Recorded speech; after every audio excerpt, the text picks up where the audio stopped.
2 రోజుల క్రితం బాల్యమిత్రుడిని కలిశానండి. అతను డయాబెటాలజిస్ట్. దాదాపు 30 ఏళ్ల తర్వాత కలుసుకున్నాం కాబట్టి మనసు విప్పి మాట్లాడుకున్నాం. బాల్యంలోని గత స్మృతులన్నింటినో కూడాను నెమరు వేసుకున్నాం. మాటల మధ్యలో డయాబెటీస్ మీదకి మా చర్చ మారింది. చెప్పా, నేను కూడాను డయాబెటీస్తో ఉంటున్నాను, కానీ రీడింగ్స్ అవి కంట్రోల్లోనే ఉంటున్నాయి అంటే ఎంతలో ఉంటాయని అడిగాడు. సరే ఏదో చెప్పాను. నేను డయాబెటీస్ గురించి కొన్ని ముఖ్యమైన విషయాలు చెప్పాడు. కానీ అందరూ మర్చిపోయే విషయం ఒకటి ఉంది కిరణ్, అది పెద్దగా డాక్టర్లు కూడా చెప్పరు. అది మన లైఫ్ స్టైల్ మీద ఆధారపడి ఉంటుంది, ముఖ్యంగా ఆహారం తీసుకునే దాని మీద ఆధారపడి ఉంటుంది. ఈ విషయాన్ని కనుక జాగ్రత్తగా పాటిస్తే రీడింగ్స్ ఆల్మోస్ట్ సగానికి సగం కరెక్ట్గా వచ్చేస్తాయి అని అన్నాడు.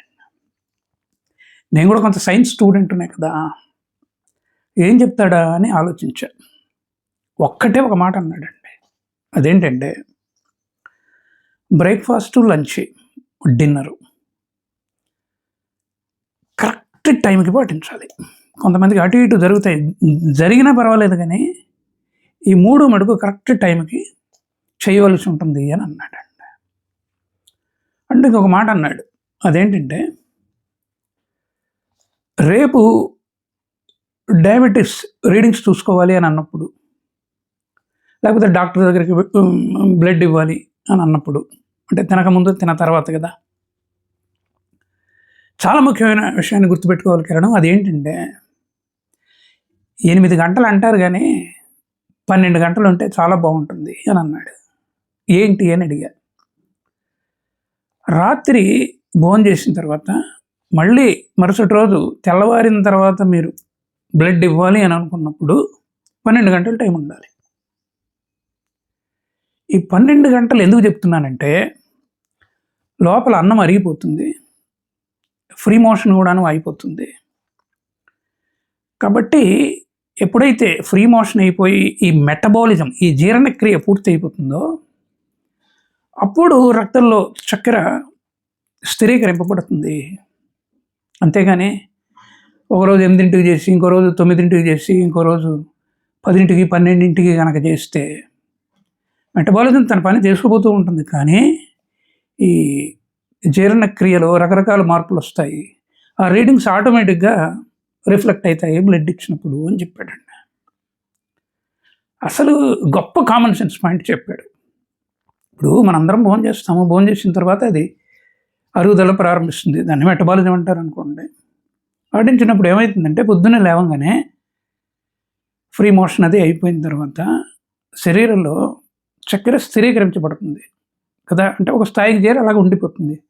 అందువల్ల పొద్దున్నే మనం డాక్టర్ దగ్గరికి వెళ్ళిపోతాం బ్లడ్ ఇవ్వడానికి. కానీ తర్వాత 2 గంటల తర్వాత రమ్మంటాడు ఏదన్నా తిని, మళ్ళీ బ్లడ్ ఇస్తాం కదా. అలా కిందటి రోజు రాత్రి ఇష్టం వచ్చిన టైమింగ్లో తింటే రీడింగ్స్ కూడా ఇష్టం వచ్చినట్టుగానే వస్తాయి.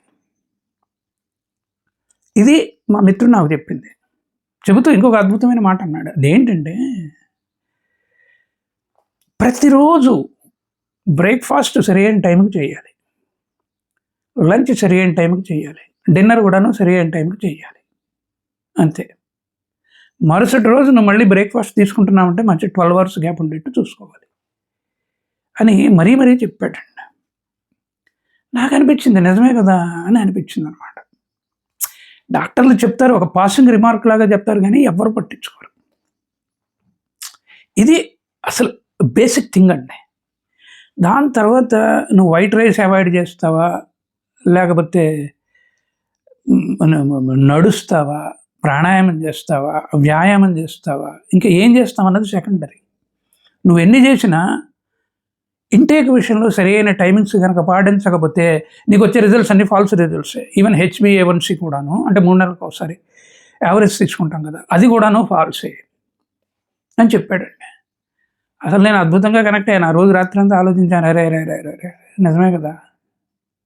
ఏ రోజు కూడాను కనీసం డిన్నర్ సరైన టైంకి చేయం కదా, ఇక నుంచి సరైన టైంకి చేద్దాము అని చెప్పి నిర్ణయించుకున్నానండి.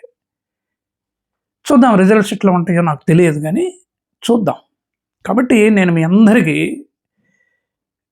మా మిత్రుడికి కృతజ్ఞతలు చెప్తూ చెప్పేది ఏంటంటే, డయాబెటీస్ ఉన్నవాళ్ళు టైంకి బ్రేక్ఫాస్ట్ చేసేయండి, టైంకి లంచ్ చేసేసేయండి, 7:30, 8 లోపల చేసేసేయండి డిన్నర్. అసలు 7:30 కల్లా ఫినిష్ చేయండి. మీకు తెలియకుండా ఒక అద్భుతం జరుగుతుంది. 9:30, 10, 10:30 కల్లా ఇంక ఏమీ చేయబుద్ధి కాదు.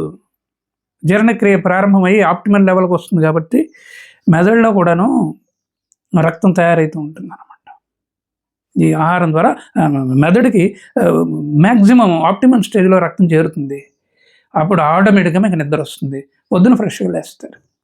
ఇది కామన్ సెన్స్ పాయింట్ అండి, కామన్ సెన్స్ పాయింట్. దీన్ని కొంచెం జాగ్రత్తగా గమనించండి. తప్పకుండా మీ రీడింగ్స్లో అద్భుతమైన మార్పు వస్తుంది. ఇక ఈ రోజు నుంచే ఈ విధానాన్ని పాటించండి. అంతేనండి, అంతకంటే ఏం లేదు.